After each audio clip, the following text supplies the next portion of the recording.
So here's the thing. We often unconsciously buy into a definition of success that society tells us, which is frequently going to be associated with power, money, and material items.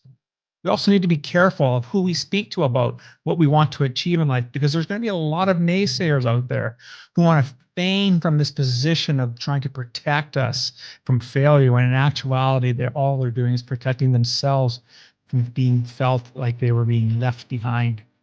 For the Stoics, success is not about achieving a specific goal or an outcome, but rather about living our own values and our principles. And the obstacles in our lives can often provide that perfect opportunity for us to redefine what success truly means to us. And when we encounter these obstacles, we're going to be forced to reevaluate goals, look at our values and priorities. And all of this can help us get clear on understanding what it truly means to be successful. Success is both a blessing and a curse. Success can be better or further worse. It turns into a blessing when it's handled in the right way, and it transforms into a curse when it's misused someday. Not everyone can handle success. You got to be strong, because if you're not, you'll end up using success to do the wrong. I really like that poem on success. And on this podcast, we're going to talk a little bit about, or I should say a lot about success, how we define it, the traits of success, and how this term shapes who we are. Before we get into all that, I just want to remind you, if you're interested in raising your standards as a father, a husband, an entrepreneur, and then I encourage you to participate in our Band of Brothers group mentorship program. We're a group of ordinary guys working towards living extraordinary lives. You can find us at the Awakened Man Training Academy at members.theawakenedman.net. And with that, let's get on with today's episode. The average man today is sleepwalking through life, many never reaching their true potential, let alone ever crossing the finish line to living a purposeful life. Yet the hunger still exists, albeit buried amidst his cluttered mind, misguided beliefs, and values that no longer serve him. It's time to align yourself for greatness. It's time to become a revolutionary man. Stay strong, my brother. Welcome, everyone, to the Revolutionary Man podcast. I'm the founder of the Awakened Man movement and your host, Alan DeMonso. Before we get started, let me ask you a question. What is your definition for success? Whenever I ask myself that question or that of others, it's very common for me to hear something about a career, financial freedom, owning a business, etc. And while those are great for sure, I don't hear too much talk about family, health, and even less when it comes to relationships and spirituality. Don't get me wrong, I do hear those things on occasion. It's normally not the same depth and with the same gusto. And I chalk that up because it's something that's, unless something drastic has happened in our area, in those different areas in our lives, we just don't spend that much time thinking about it, let alone even figuring out how to define it. So here's the thing. We often unconsciously buy into a definition of success that society tells us, which is frequently going to be associated with power, money, and material items. But success is a very personal thing. It's what drives one person can be very drastic from what it drives another person. So that's why it's important for us to be able to have a clear definition and understanding of what we mean by being successful as men. So first and foremost, a lack of success, or that lack of success, is created in our minds. It's the definition and the self-doubt that make or break us. For example, think about how often you listen to that negative chatter that occurs in our heads. Getting out of our negative self-talk requires us to recognize that there's an actual lack of truth, I should say, in these thoughts. And instead, we need to remind ourselves of the grace that we have for our lives. Success is going to take tenacity and perseverance to achieve the life that we desire. And I think that's worthy goal and a worthy way to pursue life's pleasures. We also need to be careful of who we speak to about what we want to achieve in life, because there's going to be a lot of naysayers out there who want to feign from this position of trying to protect us from failure, when in actuality, all they're doing is protecting themselves from being felt like they were being left behind. But truly defining success is an internal game, as I've been leading us to believe here so far. In the psychological circles, we either have a disposition for a locus of control that is either internal or external. Now, I know that's a big phrase, so let's unpack that a little bit. In psychological terms, when you have a locus of control, it is the degree to which we believe we have control over our outcomes and our lives. So when we have that belief that our lives are defined primarily by our actions, then we believe we have an internal locus of control. The opposite then is true. Then we will praise or blame others for our outcomes to an external locus of control. So you can pick that up and you listen to our language and how we talk about things. And yes, we should always be gracious and thankful of the people that supported us on our journey. But when we put too much emphasis on the external, then what we're really doing is they're saying we don't have as much control over defining our lives as we may claim to be. Another thing that I thought was really interesting as I was doing some research on how we define success is this study that we came across in this book, and it was started in the 1970s and it stretched all the way to 2014. And what they did is they followed 1,600 gifted 13-year-olds. So these were kids that were in the top 1% of mathematical ability. And they were followed throughout their lives. And it appears that the values that men placed towards success included full-time work, making an impact, and earning a high income. Not surprising if you ask me. Women, on the other hand, more often valued part-time work, time with close friends, family, and community involvement. That doesn't sound surprising to me either. Now remember, this is 1,600 people. It's a pretty decent size exercise or study that was done. It's a pretty broad stroke. We're not saying this is true for every man or every woman, but I just want to give it to you a little bit of some perspective. Now, the gifted men, they also found out that the gifted men in this study, 11% worked 11% more hours per week. And over the last 15 years, than the women did in their whole entire careers. That's interesting when you think about that, right? So gifted men devoted 11% more hours to work per week over the last 15 years than the women did. Even when both worked full time, if they had their druthers, 30% of women and 7% of men would have preferred to work less than full time in their ideal job. See, both men and women also overwhelmingly consider their families to be more important than their work and their careers. While they say that, it's kind of interesting that the study is also telling us, though, as I just said, right, men were tending to work a little bit more. And if they had their druthers, that only 7% said that they would have worked less than full-time in their ideal job. So there's things that we struggle with, right? And societal pressures about what it means to be successful as men. And I'm not saying that we shouldn't work hard, especially when you're in business and you're working hard at a career. Those things are going to be important to be moving forward, move your life forward. It's also just as important to ensure that you have family who are there close to you. If you're married, your spouse that buys in and understands exactly what it is that you're trying to get to accomplish. Now let's look at some different perspectives at what the definition of success can be. I really like the Stoic philosophy or the Stoic way of success. Instead of measuring success based on how much money we make or how many material possessions we have, Stoics suggest that we should focus on developing qualities like wisdom, courage, self-discipline, and integrity.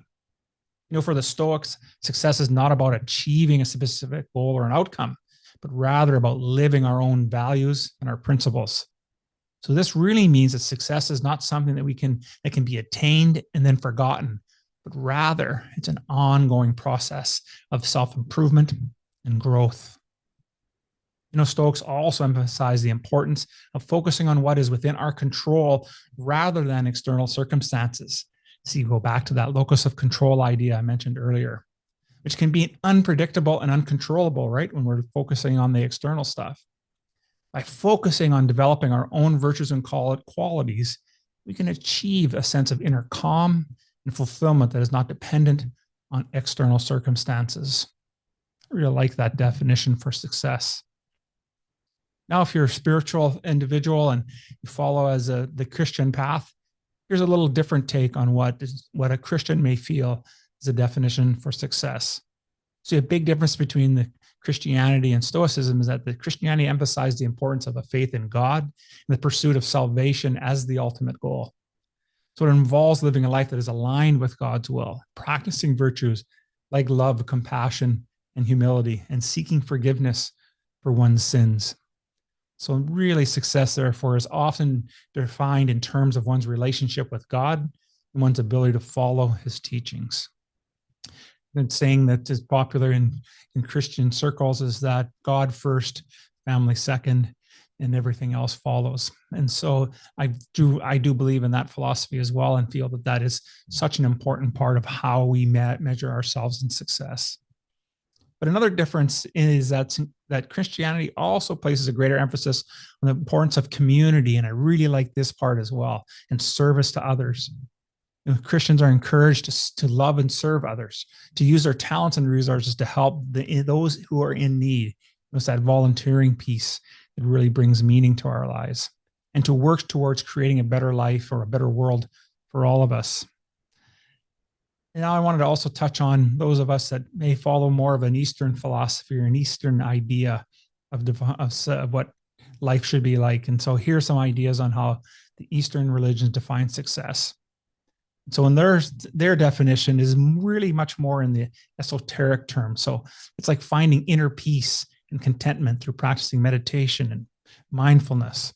I also believe success can be derived through spiritual enlightenment. So when we transcend the ego by achieving unity with the universe or the divine.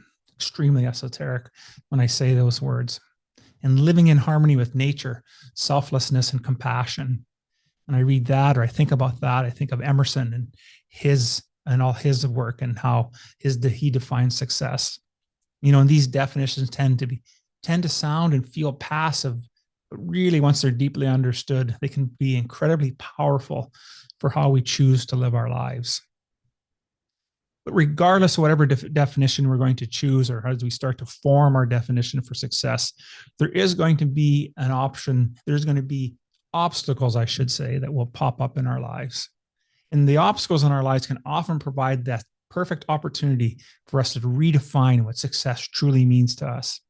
And when we encounter these obstacles, we're going to be forced to reevaluate goals, look at our values and priorities. And all of this can help us get clear on understanding what truly means to be successful.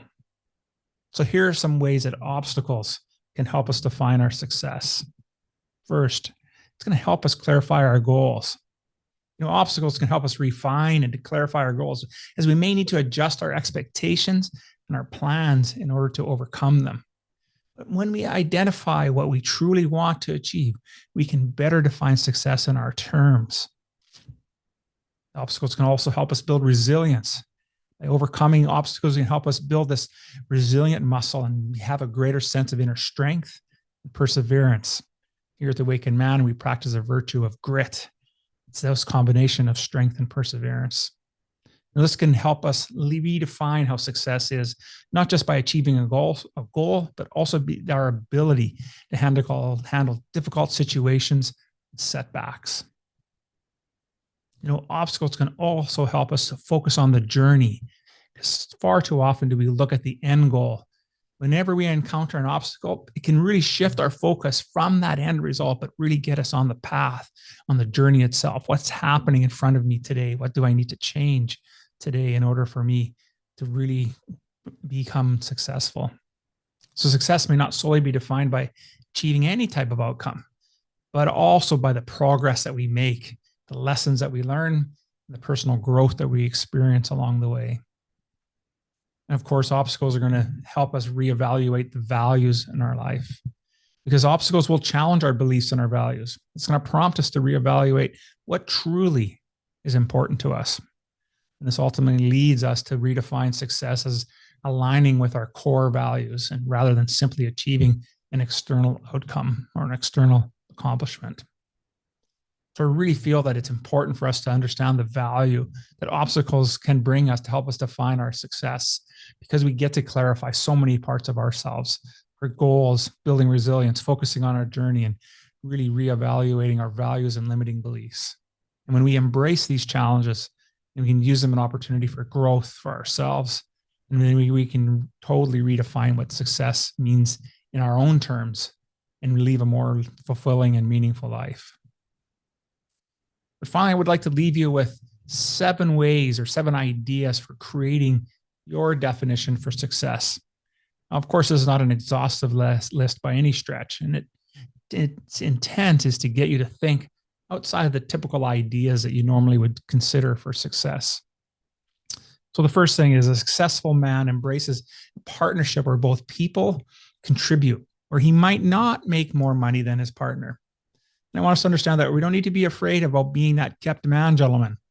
Equality in our relationships does not mean each contributes equally financially. It's just reshaping about how we think about that. A successful man is one who finds purpose and creates a life where he can fulfill that purpose. We spend so much time here at the Awakened Man talking about living lives of purpose and on purpose. So he knows, or he seeks to find that balance between fueling that passion for his life and sacrificing himself and helping others to make a help and getting others to help him make it happen. A successful man also knows himself, right? When we have that ability we know what our true purpose is, and we get to start to really know who we are, or at least if we don't completely know that, we're on a search, we're on our quest to find out who we are. And then we can start to take responsibilities for our choices and the impact that we're having on others. And a successful man is also one who has close friends, people he's willing to be vulnerable with. This is truly what brotherhood is. And it's one of the reasons why we started and we have this men's organization to help bring together a group of men so we can share, grow, and become better fathers, husbands, brothers, and friends. I highly encourage you to find a group for yourself as well. And a successful man is internally resourced. Again, here it comes up again, that internal locus of control. He doesn't look for others to do his emotional labor, right? We own our own stuff, right? We know what our true north is, and we find ways to nourish and replenish ourselves with or with others. But ultimately, we take responsibility for where we're at. And a successful man is one who will co-create in a relationship, not by dominating it and to try to control it, but instead to co-create. We talked a lot about that in our lesson on masculine in relationships, about how we can lead not from a position of power and domination, but instead as one of stepping in and asking and guiding. And finally, a successful man chooses to be or not to be in an intimate relationship because he knows there is a choice, and one that stemmed from being complete and whole as he is. See, that gives us total open and freedom there. We can either be in relationship and define part of our definition of success as being in relationship or not. And that is okay. Just want to say that in this Awakened Man Academy, I've mentioned a few times in this podcast, is that we help men develop a compelling vision for their lives. And this grand vision encapsulates their entire lives. So we just don't look at one aspect, but we look at all areas.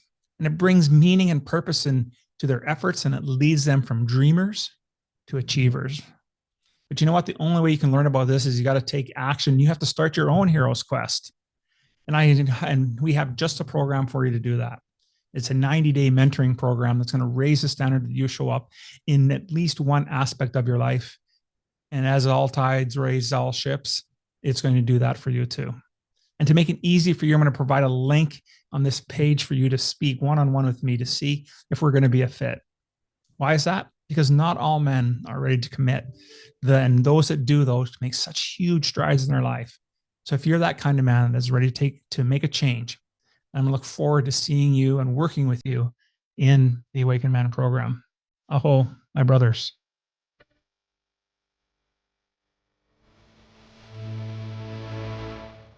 Thank you for listening to the Revolutionary Man podcast. Are you ready to own your destiny? To become more the man you are destined to be? Join the brotherhood that is the Awakened Man at theawakenedman.net and start forging a new destiny today.